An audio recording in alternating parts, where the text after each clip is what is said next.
Hello and welcome to Study IQ. I am your friend Rahul Saigankar. I hope you're all in good spirits. Today, we are going to talk about the Russia-Ukraine crisis. Now, we all know that Russia started a military offensive against Ukraine on February 24th, 2022. As of now, the moment that we are speaking, the moment where we are discussing this, Ukraine is right now a conflict zone. The war is going on between Russia and Ukraine. And amidst this war, thousands of Indian students are trapped. They're right now jittery. They don't know what to do as the Russian invasion unfolds. So, in this particular discussion, we are going to understand why Russians have invaded or why Russians have attacked Ukrainians. What is the reason behind this particular conflict? What is the understanding or perception of this conflict from the East and the West? That means, what is the explanation of the Russian side for this invasion? What is the US understanding of this invasion? And then we'll talk about what are the potential impacts on India of this particular crisis. One of the potential conflict or one of the potential impact is this itself, that Indian students are trapped. Thousands of Indian students and their lives are at stake. So it's a huge impact for India. Apart from that, at the end of the discussion, we are also going to discuss about what has been India's response. What was India's response before this invasion began, and what is India's response after the invasion has begun. That would be discussed at the end of this particular video. So you will get all that information in this lecture. To get to know that, stay with me on Study IQ. And if you're preparing for UPSC Civil Service Examination or State PSC or any other competitive exam, do visit our website, or you can also download our app from Google Play Store, where you'll get all the information. And do not forget to use the code Rahul33 at the end, at the checkout. You will get a huge discount of 33% on all the courses, be it UPSC, Judiciary, RBI, State PSC, whatever course it is. Just use the code Rahul33 to get 33% discount on all the courses across Study IQ platform. Right. Let's begin our discussion. Now, we all know, I told you that on 24th February 2022, Russia started a military offensive against Ukraine. Right now, Ukraine is a conflict zone. Fighting is raging on in Ukraine. It is said that Russia has bombarded the eastern side of Ukraine, Kharkiv, the western side also, the capital city Kyiv has also seen multiple explosions by Russian missiles. Now, let's try to understand why exactly this happened. What made this scenario develop? Let's try to understand this. Now, let's first talk about Russia and Ukraine. What is the basic cause here? Now, we all know that Ukraine was a part of USSR. It was also one of the Soviets in USSR. After 1991, USSR disintegrated, and one of the satellite states was Ukraine, which was created. Its existence came after USSR disintegrated, right? Now, before that, it was the USSR Soviet. Before that, it was Ukraine Soviet. So, after the disintegration, Ukraine was a big state which formed, and the successor state Russia also came into existence. So though Russia and Ukraine have huge cultural connect, they have deep social and cultural ties. In fact, many people in Ukraine, they speak Russian language. Now, despite all these problems have arisen between Russia and Ukraine because of the fault lines created during the Cold War. Now, if we talk about the Cold War era, there was an iron curtain which was drawn between the western side of Europe and eastern side of Europe. You know this. Now, on one side, there was Russia, which had its own sphere of influence. Now, of course, all these satellite states were there, right? Be it Belarus, Ukraine, etc. They were already under the Soviet itself.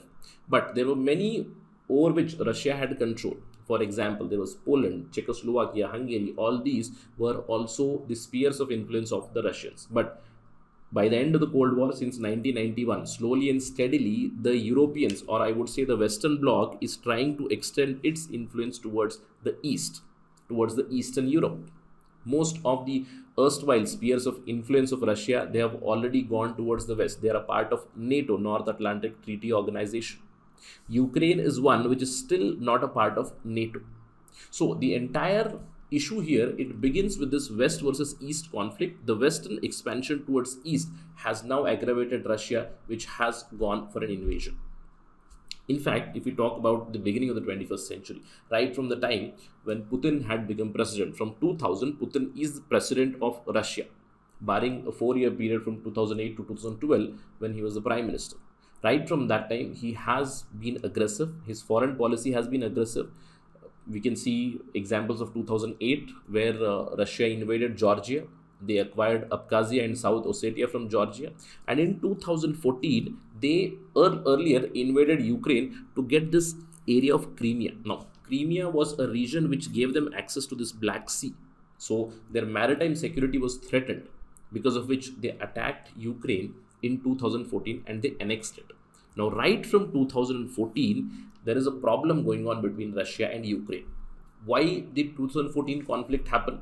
Because in Ukraine, that means in Kyiv, there was a pro-Russian president, Viktor Yanukovych, who was deposed. Now, after the deposition of Viktor Yanukovych, he ran away, he fled to Russia, and then the Russians invaded Ukraine and they took this Crimea. Crimea is already annexed. They went for a referendum where many people voted according to Russians, and this is now a part of Russia.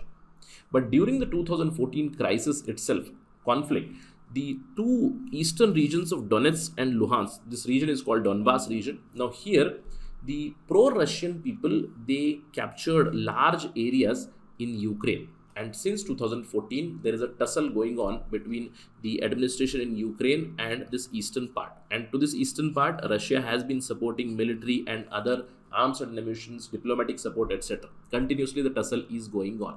But what is this 2022 conflict? Because this was a situation from 2014. Many European countries tried to come in between, tried to negotiate. Minsk protocol or Minsk agreement was signed, which is now broken because, of course, Russia has invaded Ukraine. But what is the reason behind the current crisis? The current crisis has its roots in January 2021. What happened in January 2021? US presidency changed. Joe Biden became the president of United States of America.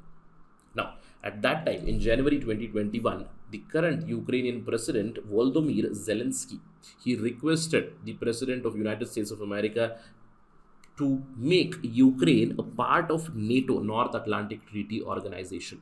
Now, this particular request itself enraged Russia. So Russia did not attack at that time in 2021, but throughout 2021, it started to conduct many military exercises in and around Ukrainian region.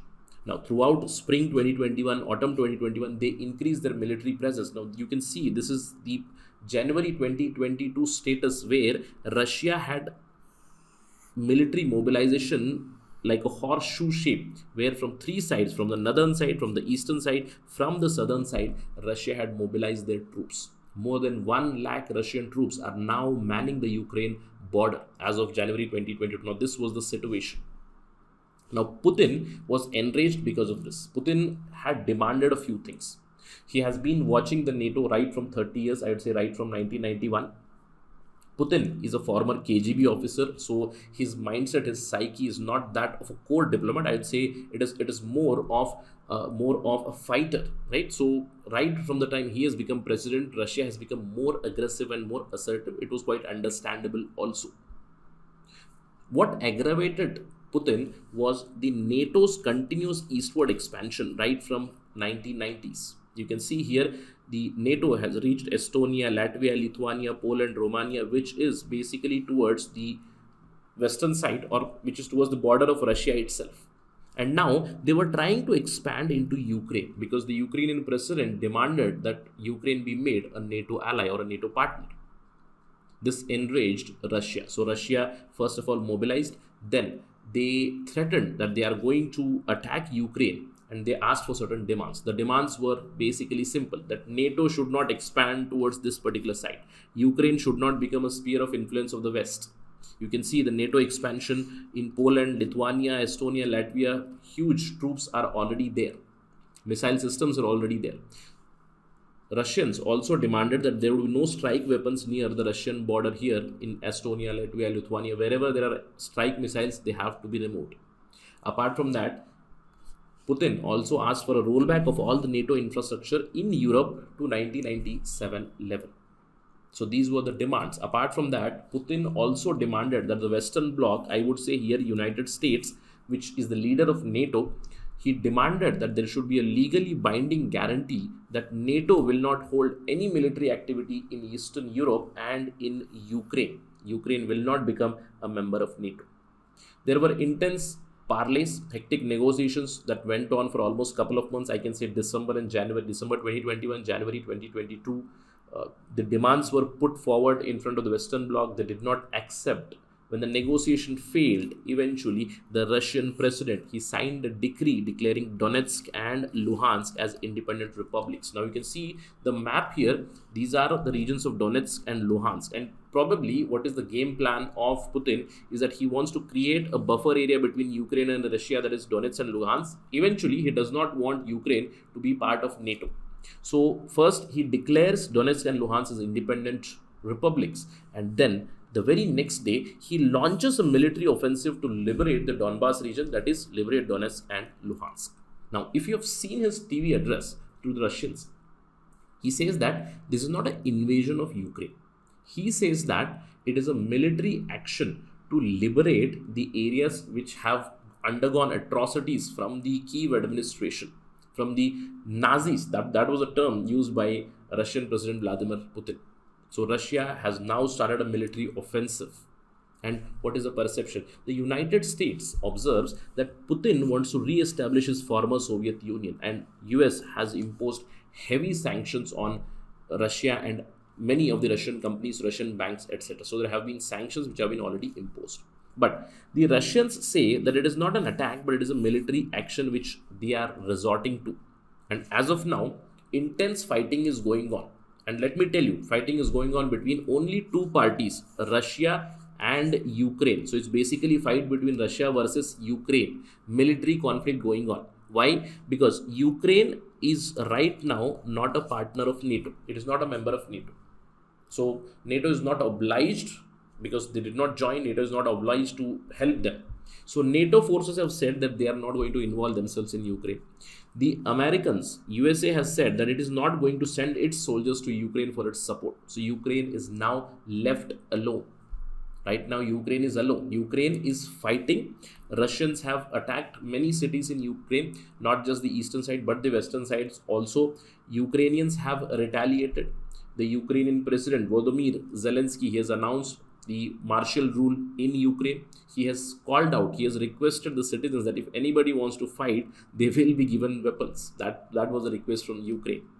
So what can we expect? Over a course of few days or a couple of weeks, we can expect intense fighting between these two. But looking at the military might of both, there is no comparison. Russia is very huge. So we might expect that Russia, after it achieves its strategic objectives, probably capturing Donetsk and Luhansk, they might go for a unilateral ceasefire, but that's the future point. As of now, the conflict is going on. In fact, we will bring you updates on StudyIQ as soon as possible about that conflict. Now, the question arises, whatever happens here, what is at stake for India? What is the impact of this crisis on Indians? See, there are many impacts. The first impact I told you already, there are about 20,000 Indian students who are stranded in Ukraine. They are looking for safety. They do not know what to do. They are trying to contact the mission. They are trying to contact the numbers. Many people had already booked their flights. They were due to come in March. They were due to come in February end. And now the flights have been cancelled from Kyiv. So they do not know what to do. They are contacting the mission, and the first impact on India is to ensure the safety of our students. And you must be wondering, why 20,000 odd students in Ukraine? Why so many students? See, majority of these students, they go for medical education in Ukraine. Not just in Ukraine, but Ukraine, Estonia, Latvia, Lithuania, all these Eastern European countries, they're very prominent for giving medical education to Indians. Because in India, we do understand there is hectic competition. There is big competition, and there is one exam to crack, that is NEET. And if you're not able to do it, then many people go for an option abroad. When they come back, they have to clear an exam. They can practice in India also. That's why there are many students in Ukraine. Now, apart from that, in India, there is a huge economic impact. See, since the Russia and Ukraine crisis has begun, the crude oil, its price is rising heavily. Although, first of all, let me tell you, we do not depend on the Russian crude oil, because we don't even import crude oil from Russia. And we do not have the capacity to import that also. Why? Because once we import crude, we have to refine it. Our refineries are not set for Russian crude oil. Our refineries are set for the West Asian crude oil. So indirect impact is happening because the crude prices, they are now hovering somewhere around 100 per barrel. Now you might think, sir, why the petrol prices in India have not risen? Again, politics is involved. The elections are due in UP and in many other states. So probably after March 10th, or I would say after March 8th itself, you will feel a pinch on your pocket because of rise in petrol and diesel prices. That's something that we can anticipate, right? So a big issue is with respect to crude oil.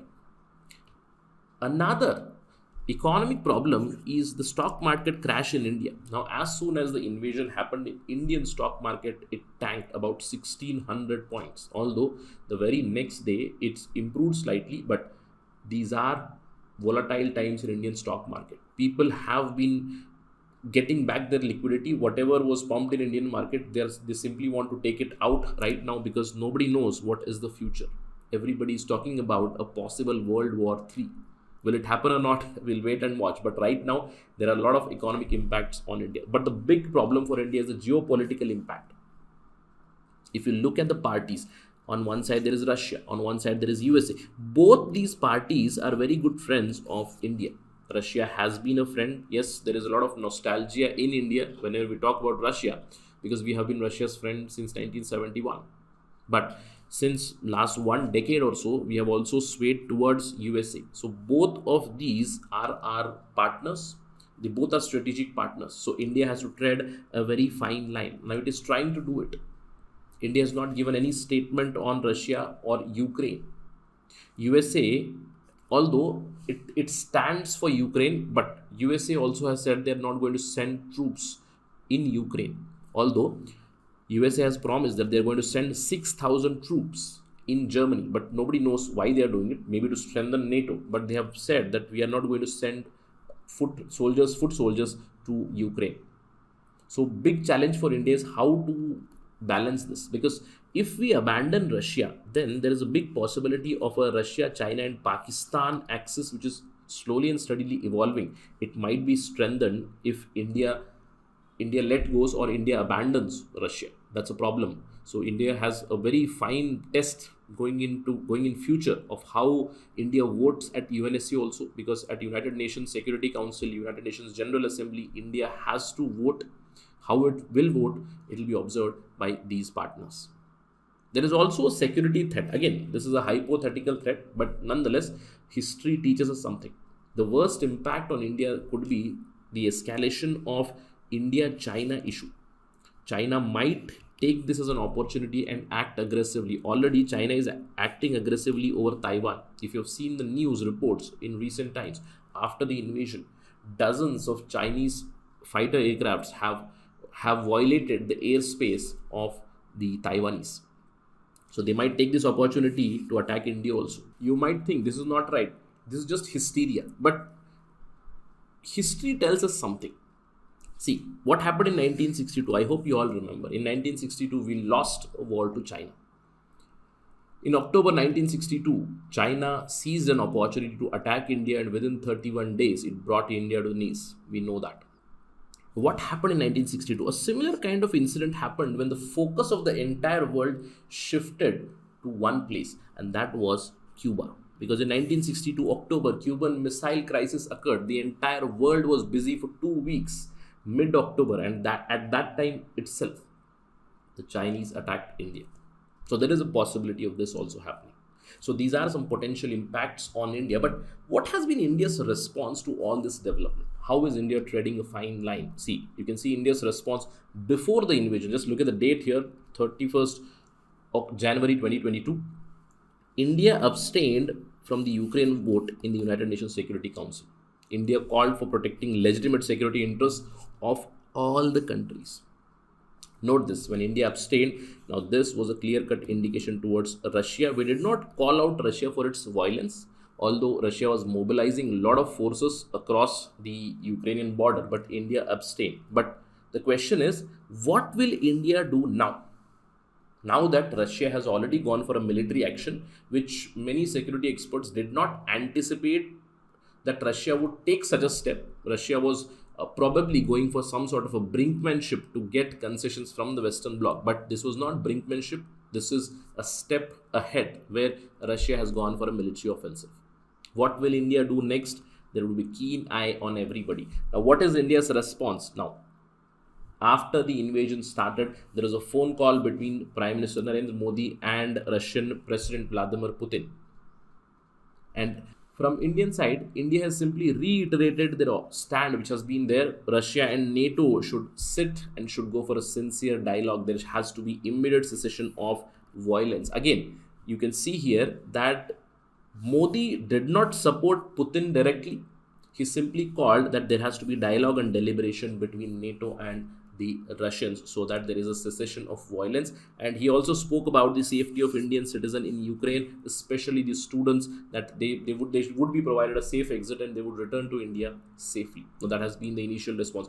In the meanwhile, Ukraine has pleaded for India's support. Now, Ukraine pleaded for India's support. The envoy issued an impassioned appeal to Modi to influence aggressor Putin to stop this violence. And this was at least tried, but as of now, the moment that we are speaking, nothing has happened.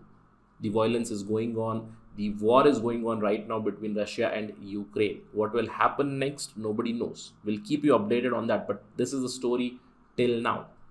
That Russia, in the past 1 year from 2021, it has been going for multiple military exercises with many European countries, its neighbors, and it has now surrounded Ukraine and it has now started an offensive. Although Russians say that it is a military action, it is not an invasion, but the US and the West calls it an invasion.